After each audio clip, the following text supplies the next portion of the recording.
¿Qué tal? Mi nombre es Andrés Vez García, del Instituto Tecnológico de Apizaco, del Departamento de Ingeniería Industrial. Hoy hablaremos sobre las gráficas de control por atributos. Bien, como subtema 3.1 Conceptos generales de atributos, empecemos por definir lo que es un atributo. Bien, un atributo es una característica de calidad, la cual no puede ser medida, solo se podrá observar. Ejemplo de esto, la aplicación de pintura, el acabado en una pieza o la dureza de esta misma. Tenemos que la Real Academia Española lo define como aquellas propiedades, características o cualidades de algo. Bien, ¿por qué son importantes las gráficas de control por atributos? Como número uno, tenemos que estas se presentan en cualquier proceso de manufactura o ensamble, por lo que estas técnicas de análisis son muy útiles. Como punto número 2 tenemos que los datos por atributos están disponibles en múltiples situaciones, siempre que exista inspección, listado de reparaciones, material seleccionado o rechazos en alguno de estos. Bueno, en estos casos no se requiere algún gasto adicional de búsqueda de datos, más que nada solo es el trabajo de incorporar estos datos a las gráficas de control. Como punto número 3 tenemos que la información recopilada por atributos es generalmente rápida de obtener y con medios simples pasa o no pasa. No necesita de personal especializado como tal. Como número 4 tenemos que el uso de las gráficas de control por atributos en las áreas claves de control de calidad indicarían cuáles son los procesos que requieren un análisis más detallado. Bueno, esto incluyendo la posibilidad de utilizar algunas gráficas de control por variables. Como punto número 5 tenemos que las gráficas de control por atributos son más fáciles de construir e interpretarlas. Bien, tenemos que los criterios de aceptación al utilizar gráficas de control por atributos deben estar claramente definidos y el procedimiento para decidir si esos criterios se están alcanzando es producir resultados consistentes a través del tiempo. Este procedimiento consiste en definir operacionalmente lo que se desea medir. Bien, una definición operacional consiste en, como número 1 tenemos que un criterio que se aplica a un objeto o a un grupo. 2. Una prueba del objeto o del grupo. Y como número 3 tenemos que una decisión, sí o no, el objeto o el grupo alcanza o no el criterio.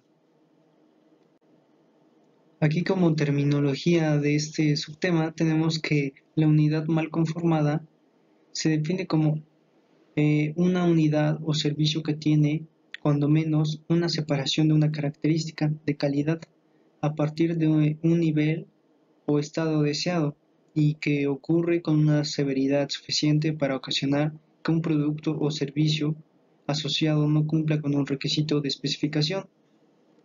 Una unidad defectuosa, una unidad de producto o servicio que tiene cuando menos una separación de una característica de calidad de su nivel o estado, y que ocurre con una severidad suficiente para ocasionar un producto o servicio asociado que no satisface requisitos de uso normalmente esperados o razonablemente predichos, o que tienen varias imperfecciones que, combinadas, ocasionan el fallo del producto a satisfacer los requisitos de uso esperados normales, lo que nos quiere decir que simplemente no va a cumplir con las necesidades de nuestro cliente. Tenemos que, bueno, la diferencia básica es que la unidad defectuosa, en término correspondiente al defecto, es un término orientado más que nada a la evaluación de unidades con respecto al uso del cliente. Y tenemos que la unidad mal conformada podemos decir que se basa solo en desconformidad. Es un término orientado para la evaluación de unidades con respecto a su actuación con las especificaciones. Bien, en esta parte tenemos que los objetivos de los gráficos de control por atributos, entre ellos son tres, que primero, pues estudiar si nuestro proceso está bajo control de forma menos costosa que con las gráficas de control por variables. Como número 2, tenemos que obtener un nivel de calidad aceptable de acuerdo con los objetivos fijados de la empresa. Como número 3, especificar aquellas características que por razones económicas o técnicas deberían ser controladas mediante gráficos de control por variables.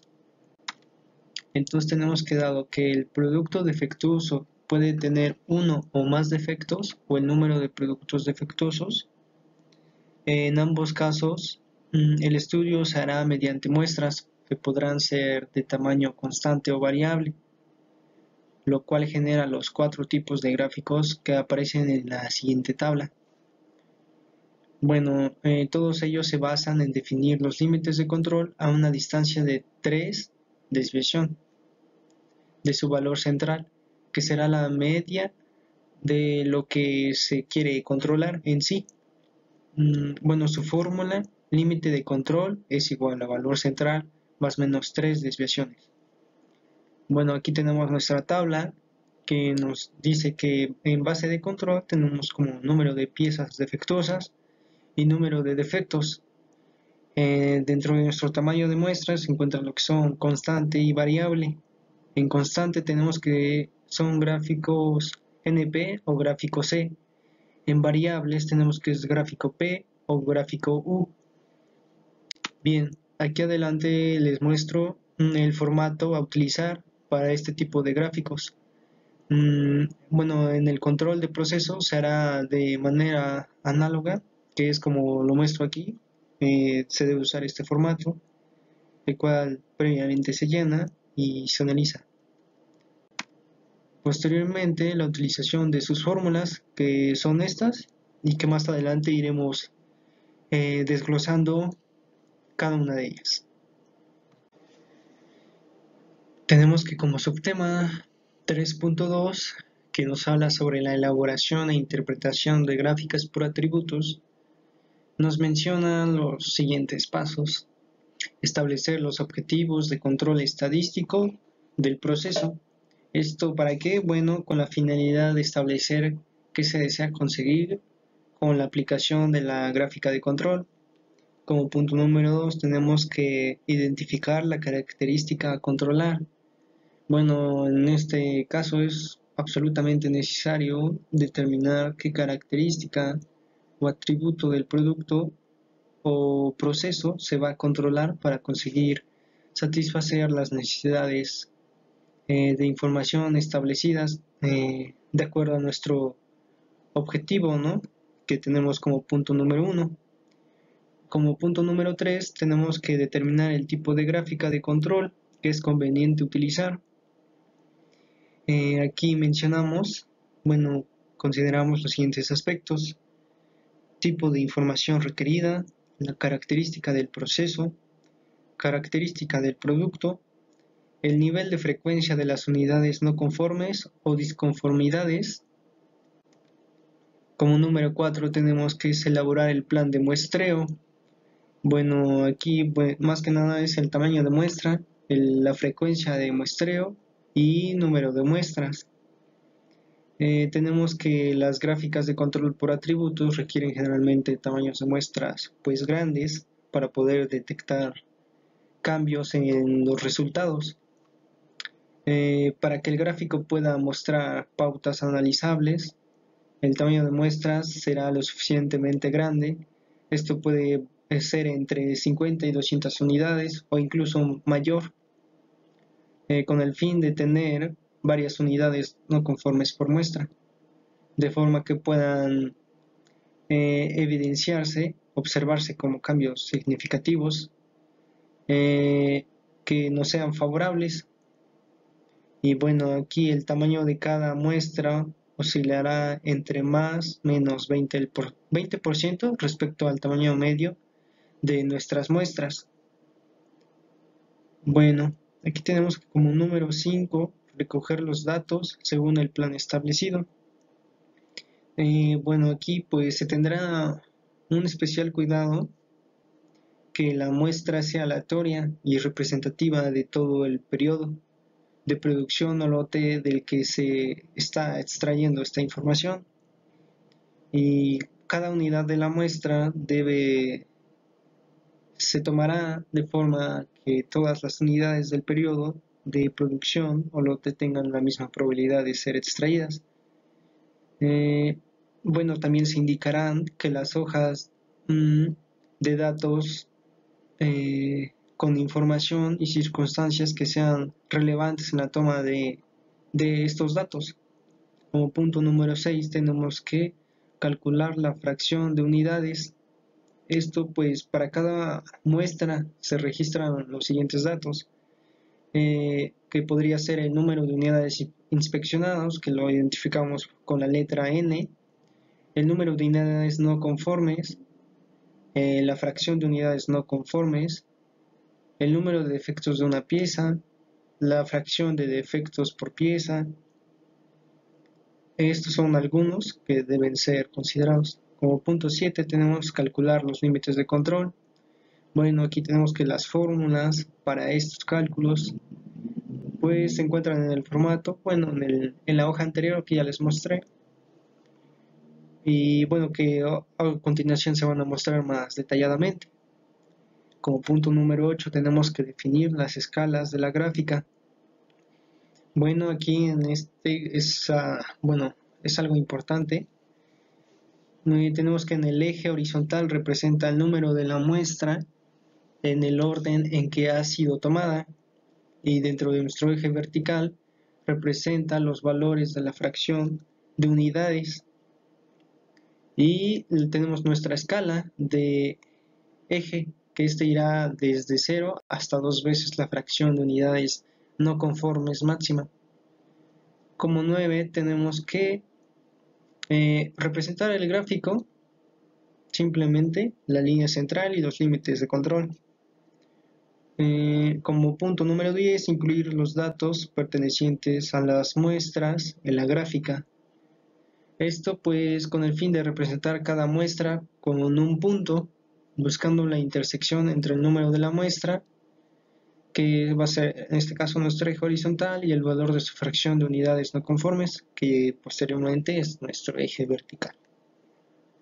Y posteriormente nosotros unimos los puntos representados por medio de trazos rectos.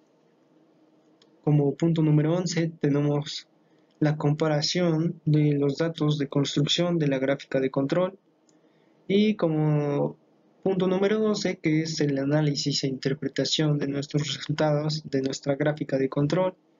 Esto pues más que nada para tomar las acciones correctivas en el momento en que lo requiera nuestro proceso.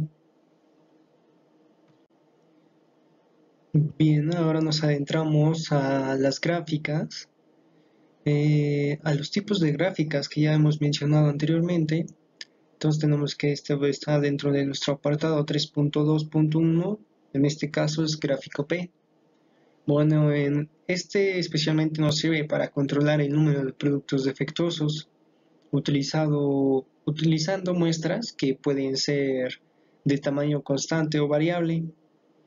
Bien, entonces esta gráfica dice, si dividimos dicho número por el tamaño de la muestra n, obtendremos la fracción defectuosa de la misma, la cual se denomina P.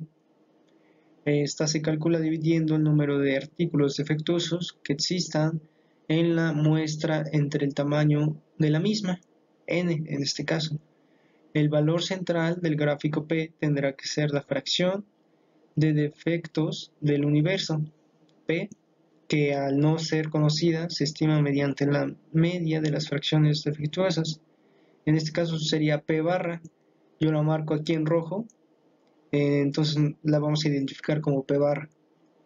El cálculo de esta última se puede realizar como la media de las P calculadas, o bien dividiendo el número de artículos defectuosos obtenidos en un periodo mínimo de un mes entre el número de piezas inspeccionadas en el mismo. Bueno, aquí entonces tenemos lo que es nuestra fórmula sobre fracción defectuosa. Entonces tenemos que es fracción defectuosa es igual al número de productos defectuosos dividido entre nuestro total de productos inspeccionados. Bien, aquí tenemos que la variable P se distribuye según una binomial, por lo que su desviación estándar y los correspondientes límites de control se pueden expresar como a continuación lo tenemos, que es desviación P igual a raíz de P barra por 1 menos P barra. Esto dividido entre n, nuestros números de muestras. Tenemos que nuestro límite de control es igual a P barra más menos 3 raíz de P barra por 1 menos P barra, dividido entre nuestros números de muestras. Bueno, aquí se podrá apreciar que los límites de control varían, pues depende de n, ¿no? De nuestra muestra. Y esta no necesariamente debe ser constante. Esto obligará a calcular los límites de control para cada una de las muestras, lo cual se puede simplificar pues tomando el tamaño de muestra promedio y obteniendo unos límites de control ya simplificados. Nos basaremos en que no incurre en un gran error al ser n un número relativamente elevado. Bueno, tenemos que para el cálculo del límite de control, bueno, aquí yo ya sustituí lo que son nuestras fórmulas y bueno, más adelante las mencionaremos un poco mejor.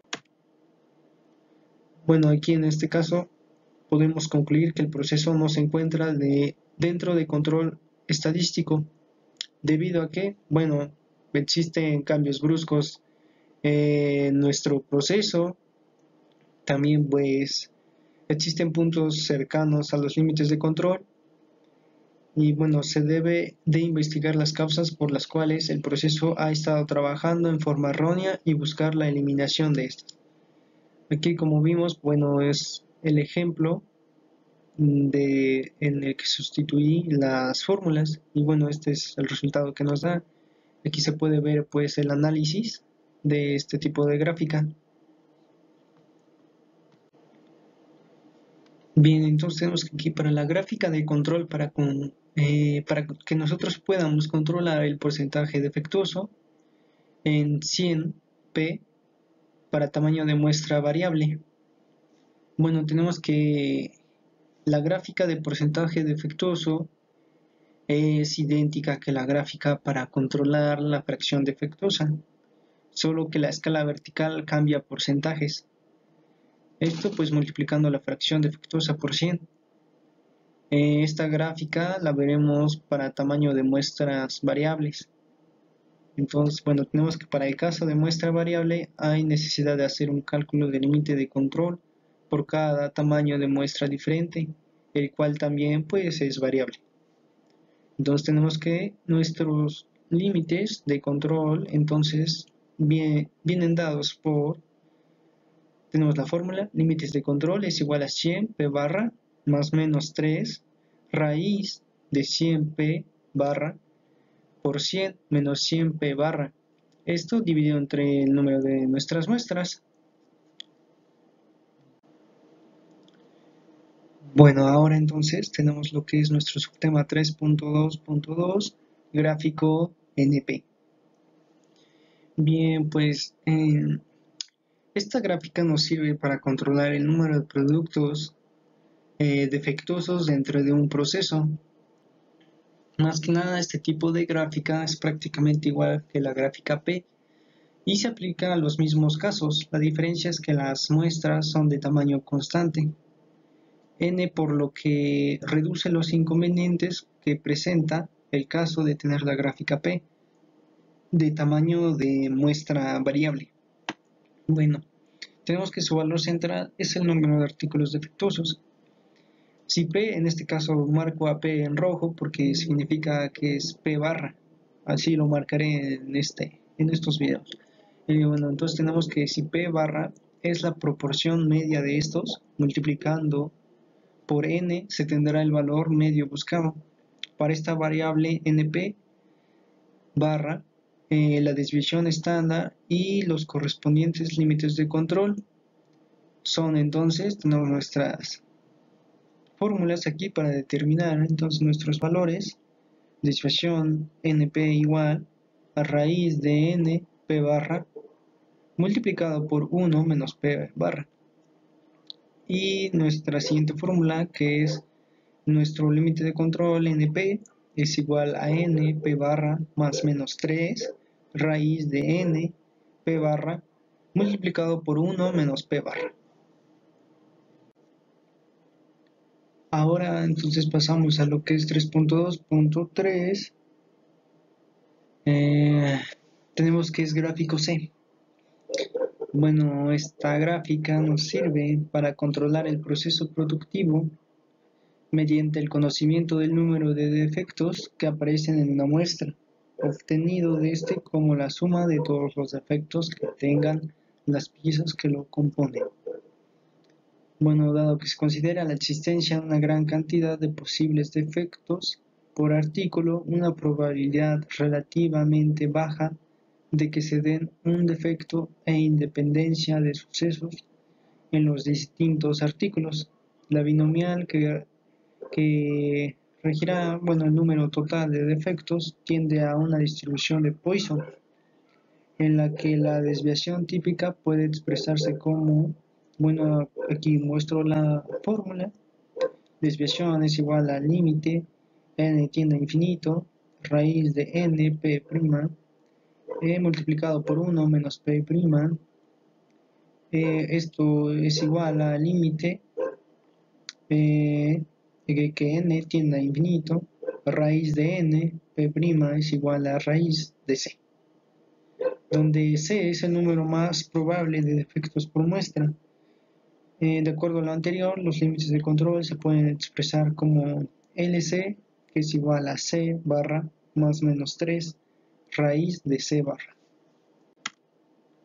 Entonces tenemos que donde C' aquí ha sido sustituido por la media de defectos por muestra C barra, en este caso, que se calculará dividiendo el número total de defectos encontrados en un lote de muestras entre el número de estas. Cabe comentar que en el presente caso la muestra puede tener un tamaño más reducido, pues de hecho cada unidad a controlar puede llevar un número relativamente elevado de posibles defectos. En cualquier caso, el valor de n debe ser sensiblemente constante si se desea llegar a valores comparables. Entonces tenemos que la gráfica de defectos de una clasificación dada observados en una sola unidad de producto de tamaño o carácter constante en inspecciones sucesivas. Bueno, esta gráfica se denomina C y los valores de C se grafican en la gráfica llamada C. Lo hemos venido manejando en el formato, pues básicamente es el mismo.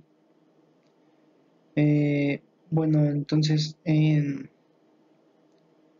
como ejemplo, pues esta gráfica puede utilizarse a número de efectos, por ejemplo, de tejido en una prenda de vestir, al número de defectos de rugosidad por unidad de área en un material de trabajo, el número de errores de ensamble en un equipo completo, por ejemplo. Pues estos son algunos ejemplos de cómo se podría medir en este tipo de gráfica y entonces pues poder aplicarla. Ahora entonces en nuestro siguiente subtema 3.2.4 gráfico U, bueno, si se cumplen las hipótesis empleadas para el gráfico C, pero las muestras no pueden ser elegidas de tamaño constante, no se podrá trabajar con el número de defectos por muestra. C. Si no que tendrá que utilizar el número de defectos por producto U, y bueno, la relación que existe entre estas variables pues ya es un poco obvia. Entonces tenemos que la fórmula pues es U igual a C dividido entre U. Deduciendo los límites de control a partir de los definidos para el gráfico C, se obtendrá la siguiente fórmula, que es LC, límite de control, es igual a C barra más menos 3 raíz de C barra dividido entre U. Esto igual a U barra más menos 3 raíz de U barra dividido entre N. Bueno, lo mismo que ocurría para el gráfico P, los límites de control son variables. De la misma forma que en este se puede adoptar en ocasiones un tamaño medio de la muestra y fijar así los límites de control, evadiendo el cálculo de los mismos para cada muestra. Bueno, aquí les muestro nuevamente lo que es pues el formato a utilizar para gráficas de control por atributos. Bueno, aquí por ejemplo especificamos que es la planta o departamento donde se encuentra pues aplicando este formato. Tenemos que el número y nombre de operación o equipo que se está utilizando, el número de piezas y nombre de la pieza que se está evaluando allí, la especificación, si se cuenta con algún tipo de especificación, bueno, pues ahí nosotros lo podemos poner. Si se cuenta con un ítem crítico, bueno, el nombre del operador, turno, la frecuencia del tamaño de muestra y bueno, ahí pueden observar en este caso pues puede ser utilizada para gráficas P, NP, C o U. Y bueno, aquí como podemos ver nuestra cuadrícula marca lo que es nuestro promedio, nuestro límite central superior y límite central inferior. Más abajo pues marca lo que es el tamaño de nuestras muestras, nuestros rechazos, cantidad, nuestro porcentaje y nuestra fecha y hora. Y bueno, con esto pues nosotros podemos realizar y posteriormente determinar el comportamiento de esta gráfica y evaluar aquellos puntos que interfieran dentro de nuestro proceso. Bueno, entonces ahora nos adentramos a lo que es el tema 3.3, que nos habla sobre la capacidad del proceso. Entonces tenemos que, bueno, una necesidad muy frecuente en los procesos consiste en evaluar la variabilidad y tendencia central de una característica de calidad, para así compararla con sus especificaciones de diseño. La capacidad de proceso es el grado de aptitud que tiene un proceso para cumplir con las especificaciones técnicas que se desean. Entonces tenemos que cuando la capacidad de un proceso es alta, se dice que el proceso es capaz. Cuando se mantiene estable a lo largo del tiempo, se dice que el proceso está bajo control. Cuando no ocurre esto, se dice que el proceso no es adecuado para el trabajo o requiere de inmediatas modificaciones. Aquí entonces tenemos ya la clasificación de los índices de capacidad. Entonces tenemos que los índices de capacidad se pueden clasificar según la posición y alcance temporal en respecto a la misma.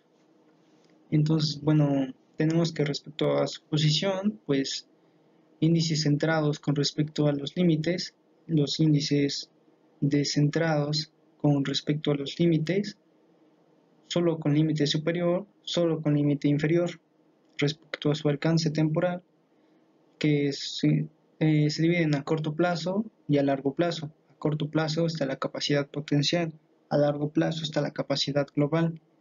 Aquí tenemos entonces una tabla, la cual nos muestra pues alguna nomenclatura a usar para este tipo. Tenemos entonces que es corto plazo y largo plazo. Tenemos que es centrado, no centrado, con límite superior, con límite inferior. Bueno, aquí como se muestra. Entonces, bueno, pues tenemos que, si una vez determinadas las capacidades, se encuentra una diferencia significativa entre los índices de corto y largo plazo, pues eso es un síntoma de inconsistencias en nuestro proceso y de que esté susceptible de pues para aplicar mejoras. Entonces aquí ahora nos adentramos en lo que es el índice CP, que bueno, más que nada este índice pues sirve para considerar que un producto sea de calidad. Las mediciones de sus características deben ser iguales a su valor ideal. Sin embargo, al conocer que la variabilidad es una característica, pues incita de todo proceso, estas mediciones deben al menos estar dentro de cierta especificación inferior o superior. Entonces, bueno, tenemos que la medida de la capacidad potencial del proceso para cumplir con tales especificaciones de calidad nos la proporciona el índice de capacidad del proceso, CP. Aquí tenemos pues la fórmula. CP es igual al límite de especificación superior menos límite de especificación inferior, dividido entre 6, nuestra 6 sigma, donde sigma, desviación estándar, pues desviación estándar es igual a R barra dividido entre D2, donde aquí, en este caso D2, es una constante que depende del tamaño de muestra. Para una mejor interpretación del índice, analizamos la siguiente gráfica. Bueno, aquí ya como se muestra entonces, 3 menos 3 desviaciones y más 3 desviaciones. Tenemos lo que nos marca la dispersión natural de 6 desviaciones, la tolerancia que es igual a nuestros límites, tanto inferior como superior. Entonces tenemos que el CP compara el ancho de las especificaciones, en este caso tolerancias, con la amplitud de la variación o dispersión natural del proceso. Si la variación del proceso es mayor que la amplitud de las especificaciones, entonces el CP es menor que 1, lo que sería evidencia de que no se está cumpliendo con las especificaciones. Si el CP es mayor que 1, es una evidencia de que el proceso es potencialmente capaz de cumplir con las especificaciones. Y bueno, entonces el CP se utiliza para conocer y tomar decisiones sobre el proceso, dependiendo de su valor. Es el tipo de proceso y la decisión que debe de tomarse. Entonces, bueno, la siguiente tabla nos muestra una interpretación cualitativa del índice CP. Aquí tenemos nuestra tabla que nos marca el valor de CP en la clase del proceso y la decisión que tomaremos de acuerdo en donde se encuentren de nuestro valor.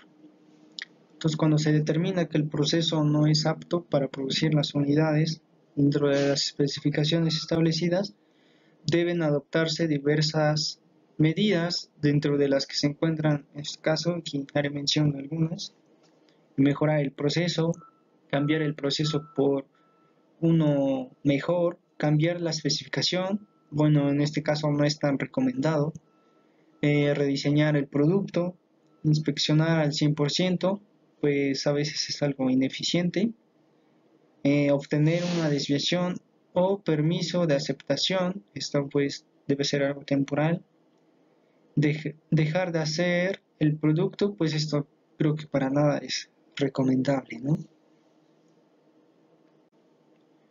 Bueno, ahora entonces tenemos lo que es nuestro índice CPK. Bueno, entonces tenemos que el índice, pues, CP estima la capacidad potencial del proceso para cumplir con tolerancias. Sin embargo, comúnmente se reconoce que una de sus desventajas es que no toma en cuenta el centrado del proceso. Entonces, para dar solución a esto, el CP se puede modificar para evaluar también dónde se localiza la media del proceso respecto a las especificaciones. Al índice de CP modificado se le conoce como índice de capacidad real, mejor conocido como CP. Entonces aquí tenemos las fórmulas. CPK es igual al menor valor entre CPU y CPL, donde CPU es igual al límite de especificación superior menos μ dividido entre 3 desviaciones, CPL, que es igual a μ menos el límite de especificación inferior dividido entre 3 desviaciones, donde μ tenemos que es igual a la media de la característica de la calidad. Entonces tenemos que nuestro índice de CPK va a ser igual al CP cuando la media del proceso se ubique en el punto medio de las especificaciones. Si el proceso no está centrado, entonces el valor del índice de CPK será menor que el CP. Entonces aquí tenemos valores mayores a 1 de CPK indican que el proceso está fabricando artículos que cumplen con las especificaciones.